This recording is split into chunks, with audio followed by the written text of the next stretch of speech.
नमस्कार, अपना उत्तर प्रदेश देख रहे हैं आप और मैं हूं आपके साथ गौरव राजेंद्र। बुलेटिन की शुरुआत करते हैं नई दिल्ली स्थित संसद भवन में लोकसभा अध्यक्ष ओम बिरला से टोगो के मंत्रियों, सांसदों, संवैधानिक कोर्ट के जजों और सलाहकारों के एकजुट प्रतिनिधि मंडल ने मुलाकात की है। टोगो शिष्टमंडल का स्वागत करते हुए ओम बिरला ने कहा कि भारत और टोगो के बीच हमेशा से सौहार्दपूर्ण और मैत्रीपूर्ण द्विपक्षीय संबंध रहे हैं और भारत ने टोगो को सामाजिक आर्थिक विकास में अपना पूरा सहयोग दिया है। ओम बिरला ने आश्वासन दिया कि भारत भविष्य में भी टोगो को अपना पूर्ण सहयोग देने के लिए तैयार है।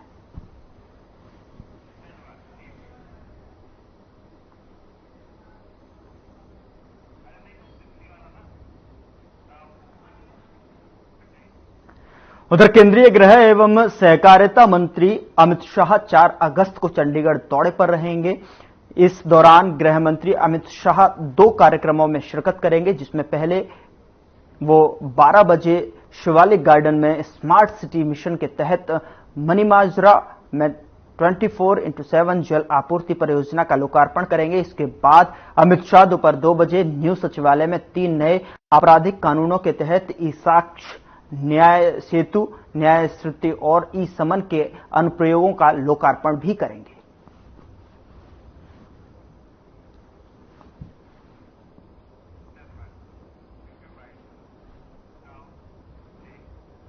उधर संसद में सत्र के दौरान कृषि मंत्री शिवराज सिंह चौहान ने खेती की प्राथमिकताएं बताई गई हैं। उन्होंने कहा है कि खेती के लिए हमारी 6 प्राथमिकताएं हैं। पहला, उत्पादन बढ़ाना और दूसरा, उत्पादन की लागत घटाना और साथ ही साथ उत्पादन के ठीक दाम देना है। साथ ही प्राकृतिक आपदा में राहत की ठीक राशि देना और कृषि का विविधीकरण और प्राकृतिक खेती को बढ़ावा देना बताया है। माननीय अध्यक्ष जी, हमारी 6 प्राथमिकताएं मैं आपके सामने निवेदन करना चाहता हूं। 6 प्राथमिकताएं। नंबर 1, उत्पादन बढ़ाना। नंबर 2, उत्पादन की लागत घटाना। नंबर 3, उत्पादन के ठीक दाम देना।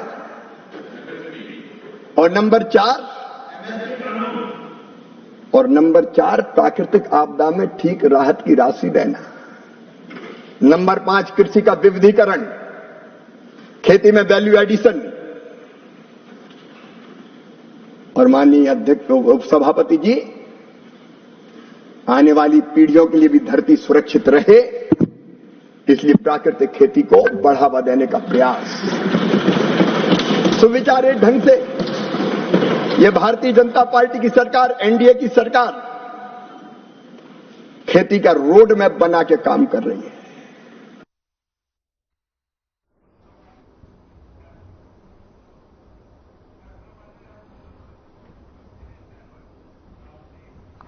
उधर प्रदेश की राजधानी लखनऊ में सूबे के मुख्यमंत्री योगी आदित्यनाथ से उनके सरकारी आवास 5 कालिदास मार्ग पर उत्तराखंड सरकार के कैबिनेट मंत्री डॉक्टर धन सिंह रावत ने भेंट की। दोनों ही नेताओं की ये मुलाकात शिष्टाचार भेंट थी।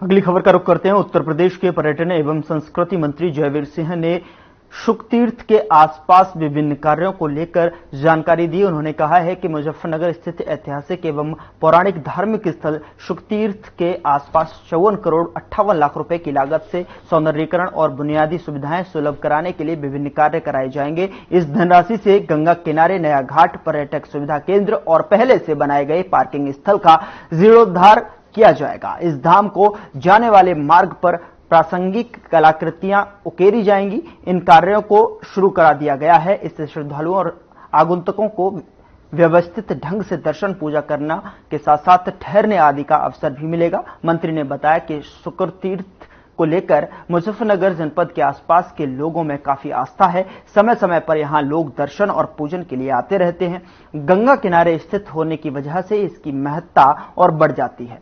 कहा जाता है कि इसी स्थल पर श्रीमद् भागवत कथा जिस स्थल पर पहली बार सुनाई गई थी, उन्होंने बताया कि यहां श्रद्धालु कथा सुनने के अलावा शुकतीर्थ के परिसर में अवस्थित विशाल वट वृक्ष के दर्शन और मोक्षदायिनी गंगा में स्नान के लिए बड़ी संख्या में आते हैं। ये विशाल वट वृक्ष पौराणिक काल का है। उन्होंने कहा है कि अपनी सांस्कृतिक एवं प्राकृतिक विरासत को बनाए रखने के लिए आस्था से जुड़े धर्म स्थलों को नए सिरे से सजाया और संवारा जा रहा है। इसी क्रम में सुखतीर्थ को पर्यटन तथा धार्मिक दृष्टि से श्रद्धालुओं के लिए नया रूप दिया जा रहा है।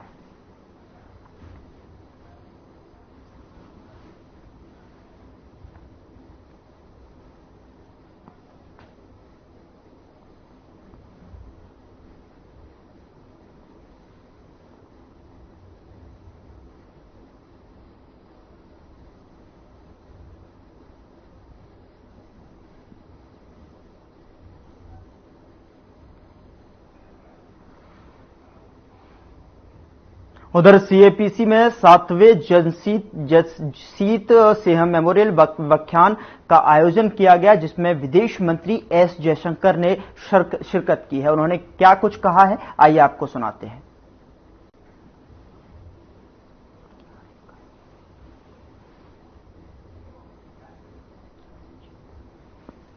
Nations. Others are not indifferent, but are probably nimble enough to seek creative solutions to ensure security and stability. It is hard to predict where this will go, mainly because the nature of challenges themselves vary from region to region. Much as they would deny, most nations are relatively detached on matters that do not immediately impact them. A paradox of our times is that the interdependence of globalization coexists with the self-centeredness of prosperity. Who will step forward, to what degree, on which issue, is getting harder to gauge. Now, if all of this was not enough, let us also recognize that the very nature of power has changed. Application of force is less necessary now to exert influence. In fact, it is often counterproductive. Instead, we have seen the increasing leveraging of economic factors and of technology in world affairs. Sanctions are an extreme example. A more frequent one is to use market shares of everything from exports and imports, resources and services, debt and technology for political purposes. In fact, the very nature of globalization itself is today a national security concern for many of us. That is why we need reliable and resilient supply chains, trusted and transparent digital partners, a diversification of production centers, greater connectivity options. In fact, I would say a serious effort at fairer and more secure re-globalization. Only then can we de-risk not just the global economy, but international affairs itself. The role of rising nationalism in shaping world affairs must also be recognized. In those parts of the world where the old globalization mantra still prevails, nationalism is a bad word. But the truth is that they do reflect the frustration in many developed societies, where the quality of life has been eroded by bad geopolitical and geo-economic choices. In the developing world, however, the picture is understandably very different. It was nationalism, after all, that triggered independence, growth, rebalancing, and led to multipolarity. In many societies, as these trends matured, more authentic representation took root. They naturally would like to extend rebalancing to its cultural facets as well. Like it or not, the world will be significantly more nationalistic in the foreseeable future. And that means greater individualism, a stronger sense of caution on external commitments, and a global architecture that will be considerably less disciplined. In this context, it is imperative that India clinically evaluate global happenings and calculate its benefits. Often, what is good for us as national interest is also good for the world. That arises partly from the tight connection that we have nurtured with the global south and the confidence that they repose in us. There are multiple divides and frictions in the world now, many of them overlapping. The fundamental one is between those powers competing for the top of the global hierarchy. In some cases, our interests are directly affected, and we should not be timid about making choices that benefit us. There will be occasions when we may not wish to be drawn in on terms that are set by others. By and large, the optimal approach would be to make our judgment and then seek common ground with similar players. From time to time, situations could arise where we may also have to just play our own hand. A multi-vector foreign policy with national security and CNP growth at its core is obviously the answer for India in these circumstances. The fact is that the fifth largest economy in the world, likely to be the third soon, with the kind of external interests that we have developed and will continue to grow, we cannot shirk responsibilities. In fact, it is very much in our interest that this uncertain world is stabilized to the extent possible by rules, by regimes, and by law. And equally important, we have a say in fashioning them. If Air Commodore Jagjeet was here to strategize with us, my guess is that he would say, 1. Build core strengths and deep capabilities ASAP, especially for a world of chips, drones, space and underwater. Rashtra Suraksha is Atmanirbharta. 2. Focus on technology and related HR. Prepare for the era of AI that we have entered. Create the institutional capacities and practices for it. 3. Mitigate external exposure to leveraging by building multiple options. 4. Find convergent partners and advance specific agendas, no matter if they sometimes are at odds. Diplomacy will find a way. Trust us.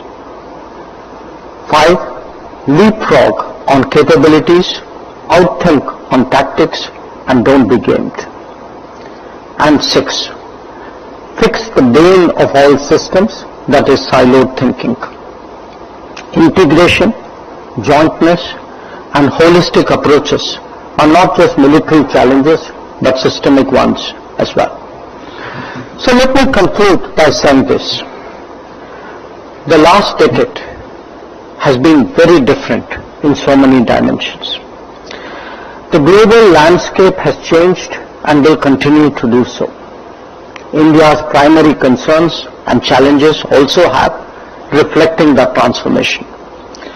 We are looking at new forms of competition that take advantage of high interpenetration.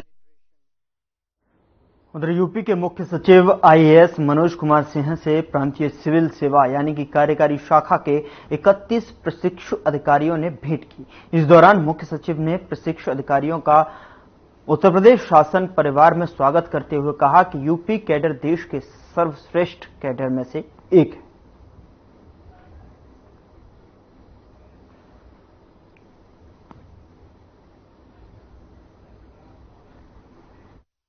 राष्ट्रपति द्रौपदी मुर्मू 5 अगस्त को Fiji, New Zealand और Timor Leste की 6 दिवसीय यात्रा पर जा रही हैं। इस दौरान वो राष्ट्रपति जोस रामोस होर्टा के निमंत्रण पर 10 अगस्त को democratic Republic of Timor Leste का दौरा करेंगी। राष्ट्रपति की फिजी यात्रा पर सचिव पूर्व ने विशेष ब्रीफिंग की। आइए आपको सुनवाते हैं इस दौरान उन्होंने क्या कुछ कहा। And a very good afternoon to all you friends from the media. Thank you for coming to this special briefing on the upcoming visit of Honorable Rashtrapati Ji to the 3 countries, the 3 state visits that Randhir has just told you about. So let me just start with a brief overview of the context of the visits. So Rashtrapati Ji will be first going to Fiji and then to New Zealand and then to Timor-Leste. With both Fiji and Timor-Leste, this would be the first ever visit by the President of India. Therefore, it has special significance.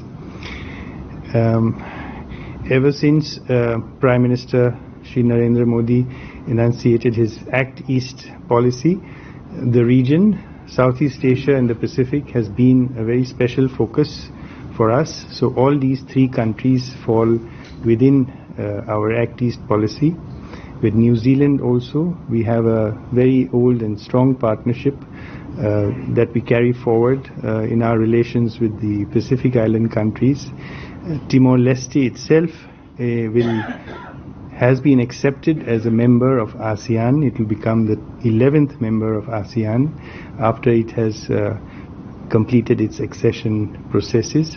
So, and with Fiji, of course, as you all know, we have a very old and strong relationship. Prime Minister Shri Narendra Modi launched the FIPIC, the Forum for India and Pacific Island Countries, in 2014 from Fiji. And therefore, it is a strong pillar of our relationship with the Pacific Islands. So this gives you an overall context of the importance of these 3 visits. So, firstly, Honorable Rashtrapati Ji will visit Fiji, our special partner in the Pacific, at the invitation of the President of Fiji, His Excellency Ratu William Kotoni-Vere. Rashtrapati Ji will be there between 5th to 7th of August. We have completed 75 years of our diplomatic presence in Fiji when we started with what we called then the Commission for India, established in 1948, much before Fiji gained independence in 1970. During this visit, Rashtrapati Ji will hold bilateral meetings with both President Kotoni-Vere and Prime Minister of Fiji, His Excellency Mr. Sitiveni Rabuka, in Suva. In addition, Rashtrapati Ji will also address the Fijian Parliament and interact with members of Parliament, among whom many are of Fijian origin, of Indian origin, as you know. We have very strong people-to-people ties with Fiji. The first Indians who arrived there were around 1857 as indentured laborers, or Girmitias as they are called. Today, more than a third of the population in Fiji is of Indian ancestry, and they have preserved their languages, customs and traditions from India while adding local flavor. An important aspect, therefore, of the state visit will be the community interaction that Rashtrapati Ji will have in Suva. The visit confirms and reaffirms. वक्त छोटे से break का है, फौरन हाजिर होते हैं।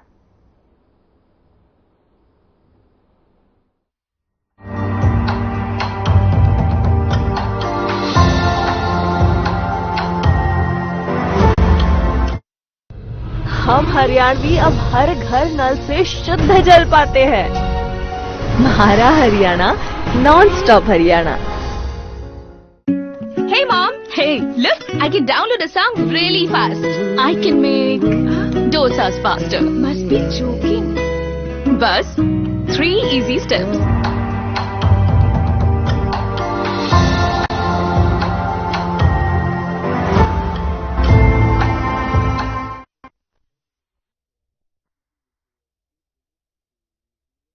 तो ब्रेक के बाद एक बार फिर से आपका स्वागत है। राष्ट्रपति द्रौपदी मुर्मू 5 अगस्त को फिजी, न्यूजीलैंड और तिमोर लेस्ते की 6 दिवसीय यात्रा पर जा रही हैं। इस दौरान वो राष्ट्रपति जोस रामोस होर्टा के निमंत्रण पर 10 अगस्त को democratic Republic of Timor Leste का दौरा करेंगी। राष्ट्रपति की फिजी यात्रा पर सचिव ने विशेष ब्रीफिंग की, आइए आपको सुनवाते हैं।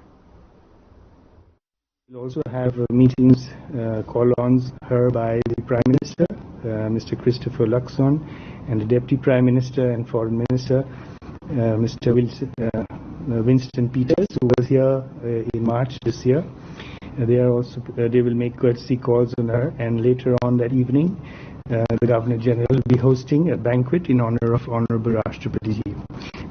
As you know, the government of New Zealand has put India as a special focus country for their bilateral relations.